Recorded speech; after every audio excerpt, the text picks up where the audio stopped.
Hashim, Habib Iqbal Ba'bun, Habib Ali Al-Khilid, Habib Hassan Al-Kab, بالخصوص Ustadzina Al-Habib Ali Al-Habsyi, mata'ala Allah bituli hayatihi syarifah, dan para hadirin yang dimuliakan Allah Subhanahu wa taala.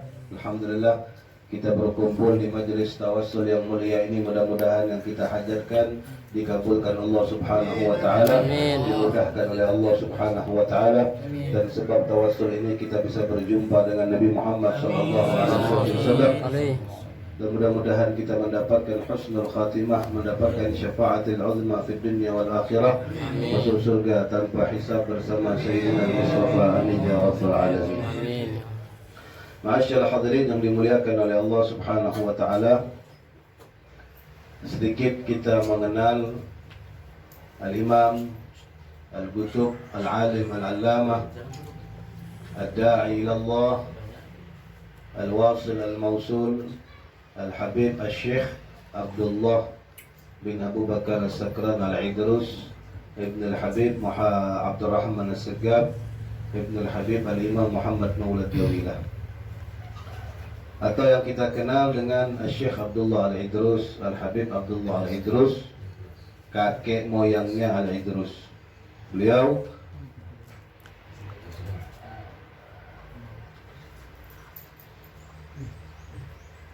seorang ulama muhyiddin, yaitu seorang ulama yang menghidupkan agama. Wa imamul awliya, pemimpinnya para wali. Kenapa dikatakan pemimpin? Waktu beliau belum lahir sudah dikasyaf sama kakek beliau, Al-Imam Abdurrahman As-Sagab. Beliau mengatakan huwa sufi fi waqti.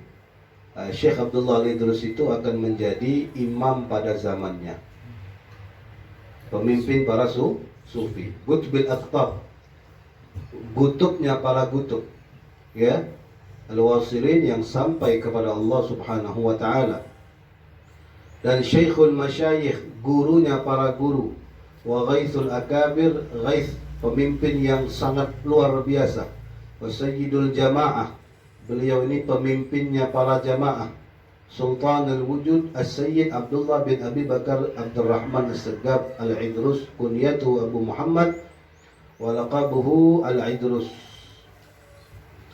Wa makna Al-Idrus kabirus sufiyah. Apa itu Al-Idrus? Al-Idrus itu pemimpin para sufi. Pemimpin para sufi. Ya, pemimpinnya hutan, singanya para wali, singanya para kutub pada zamannya. Ma'asyiral hadirin yang dimuliakan oleh Allah Subhanahu wa taala, beliau dari kecil sudah mujahadah. Dikatakan beliau itu umur 7 tahun sudah mujahadah. Apa mujahadahnya? Puasa. Selama 7 tahun buka puasanya hanya 7 butir kurma. Dari kecil. Ya. Dan beliau senang membaca kitab-kitab para ulama, khususnya kitab Ihya Ulumuddin yang dikarang oleh Al-Imam Al-Ghazali radhiyallahu anhu. Beliau Syekh Abdullah Al-Idrus ketika masih kecil sudah ditinggal ayahnya. Ya, umur 7 tahun ditinggal kakeknya, umur 11 tahun ditinggal ayahnya.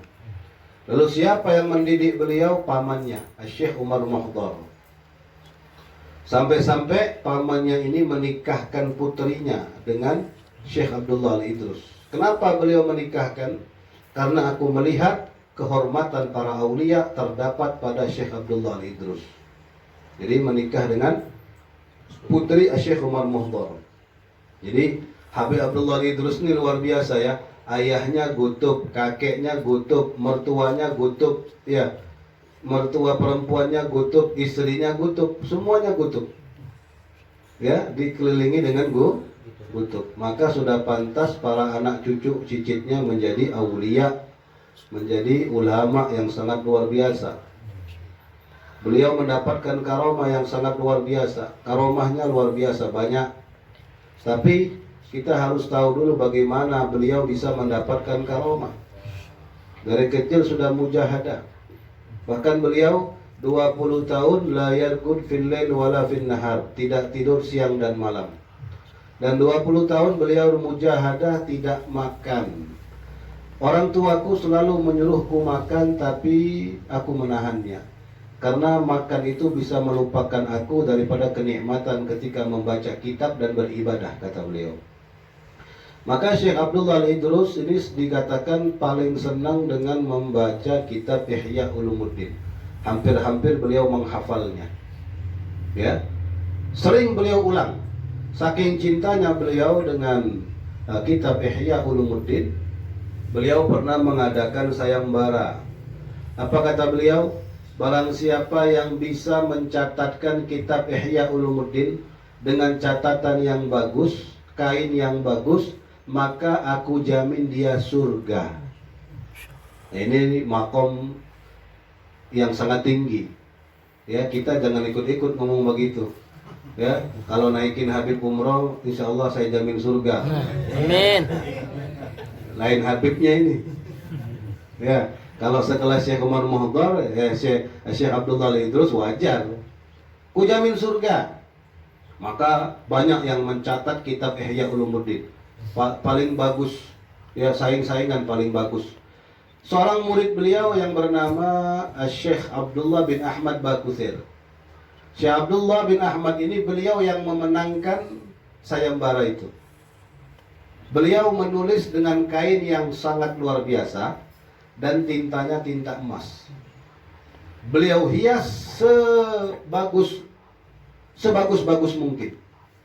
Maka Al-Imam Al-Habib Abdullah Al-Idrus senang dengan kitab Ihya Ulumuddin yang berjumlah 40 jilid saat itu ya, dengan kain yang mahal, tinta emas.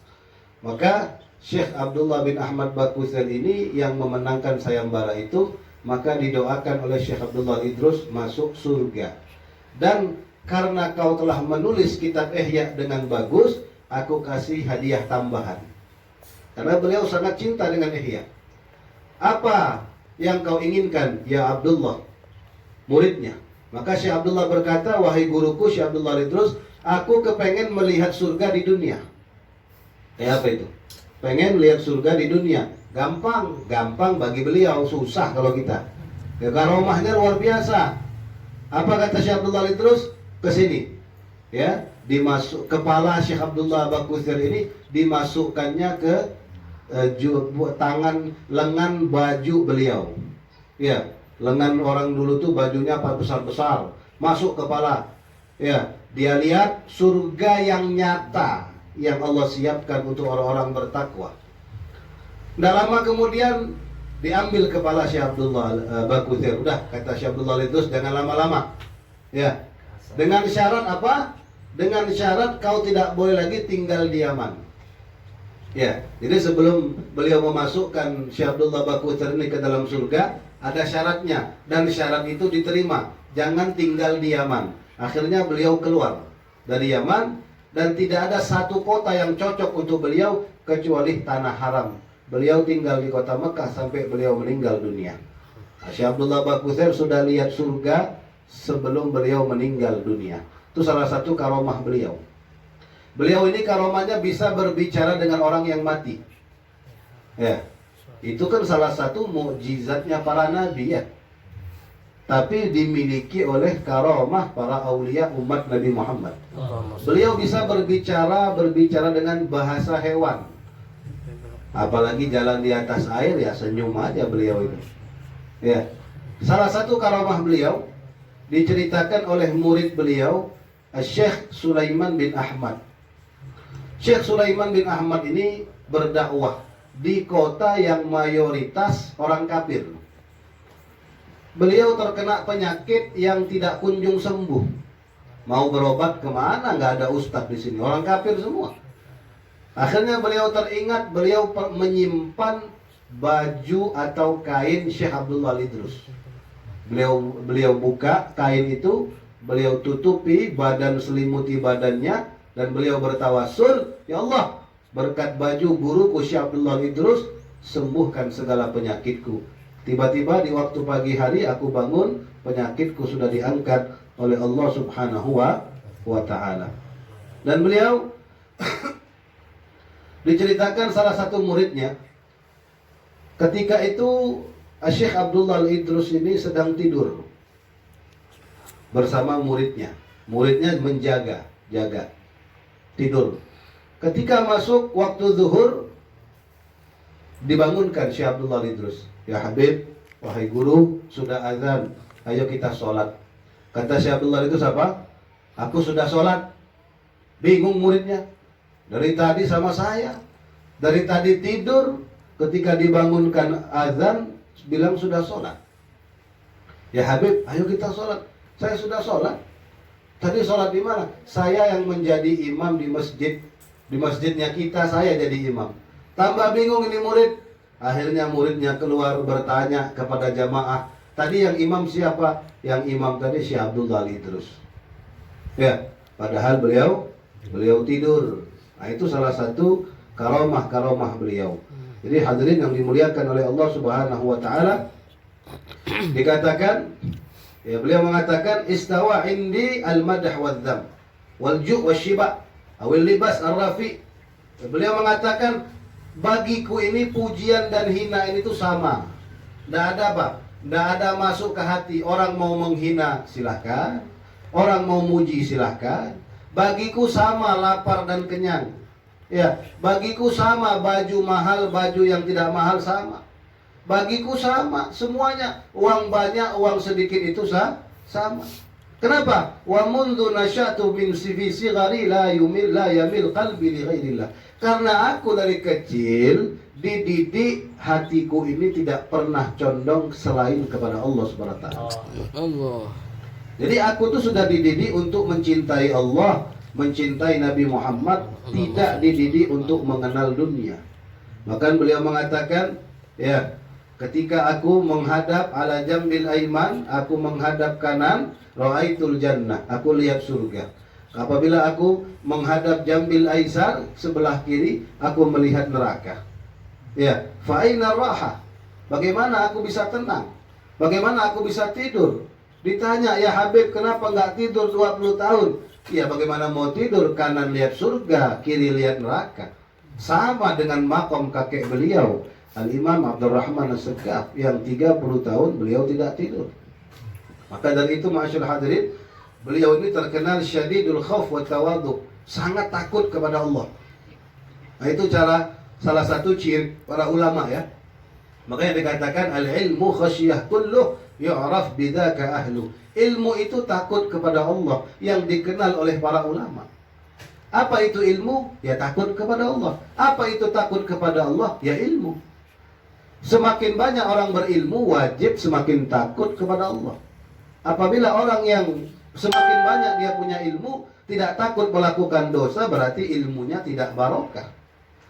La yara nafsa khairan min ahad min khalqillah. Beliau tidak pernah memandang siapapun yang lebih baik daripada dirinya. Artinya apa? Orang siapapun makhluk Allah, dia lebih afdal daripada saya. Hatta al-bahaim wal kilab, sampai binatang, bahkan anjing. Ya, bahkan anjing sekalipun, hadirin. Kata abahnya, cari adakah orang yang makhluk yang lebih mulia daripada kamu. Ketika dia mencari di kota Tarim, dia melihat anjing, dia berkata, mungkin anjing ini yang korengan ini, yang busuk ini, dia keturunan anjing Ashabul Kahfi. Dan anjing kalau mati jadi tanah, sedangkan saya ada hisapnya, berarti anjing lebih afdol daripada saya. Dia lihat ada orang gila, dia katakan, orang gila tidak dituntut untuk sholat, puasa, dan sebagainya. Mati masuk surga, sedangkan saya sehat, berakal, dituntut untuk beribadah, dan ibadah ada hisapnya. Dan dia berkata kepada ayahnya, di dunia ini paling hina saya. Itu didikan orang tua zaman dahulu, ma'asyil hadirin. Ya, beliau dikatakan sering duduk di tempat-tempat yang kotor untuk mematikan hawa nafsu beliau. Tempat-tempat sampah, ya.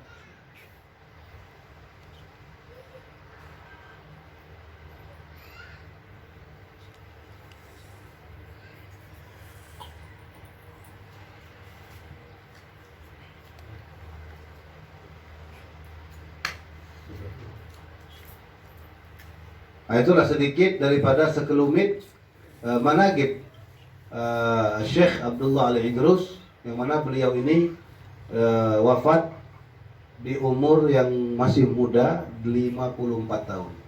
Tahun 865 ya. 865 ya. Beliau berumur lahir 811, meninggal 865 Hijriyah. Beliau wafat umur 54 tahun. Ketika beliau wafat, seluruh masyarakat berkata, kiamat sudah dekat. Kiamat sudah dekat. Kenapa? Saking sedihnya, ya, duka yang sangat luar biasa ketika mereka kehilangan guru mereka, Al-Imam Al-Syekh Abdullah Al-Idrus. Mudah-mudahan kita bisa mendapatkan keberkahan daripada Syekh Abdullah Al-Idrus, mendapatkan syafaat beliau, mendapatkan tawasul beliau, dan mudah-mudahan kita sebagai pecinta beliau, beliau salah satu penyebab kita masuk surga bersama Nabi Muhammad sallallahu alaihi wasallam. Amin ya rabbal alamin. La hakadha minna wa a'tu minkum. Assalamualaikum warahmatullahi wabarakatuh.